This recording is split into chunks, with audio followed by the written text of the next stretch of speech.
छत्रपती शिवरायांचा जो पुतळा त्या ठिकाणी खाली आला ही आपल्या सगळ्यांकरताच अत्यंत दुःखद अशा प्रकारची घटना आहे आणि निश्चितपणे सगळ्यांच्या मनाला वेदना झाल्या आहेत। मात्र त्याच्यावर जे राजकारण चाललेलं आहे ते अधिक वेदनादायी आहे।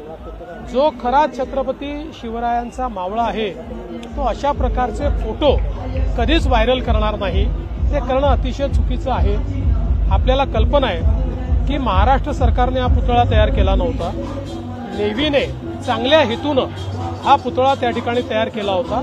मात्र त्यांनी ज्यांना काम दिलं त्यांना कदाचित इतक्या सोसाट्याचे वारे त्या ठिकाणी असतात याचं योग्य आकलन करता आलं नाही, त्या हिशोबाने त्याचं डिझाईन कदाचित त्यांना करता आलं नाही, किंवा अशा ठिकाणी आपण ज्यावेळेस पुतळा लावतो तर त्यातलं जे लोखंड असतं ते समुद्राच्या वाऱ्याने लवकर गंजतं। या सगळ्या गोष्टीचं त्यांनी नीट आकलन केलं होतं की नाही हा आता प्रश्न आहे। या संदर्भात सगळी चौकशी चाललेली आहे।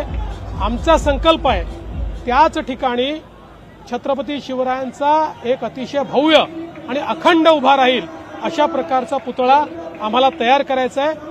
आम्ही नेव्हीच्या मदतीने त्या ठिकाणी तसा पुतळा पुन्हा लावू। कोणीही यावर राजकारण करू नये अशी आमची अपेक्षा आहे। यावर राजकारण करणं हे अक्षरशः मला असं वाटतं खुजेपणा आहे।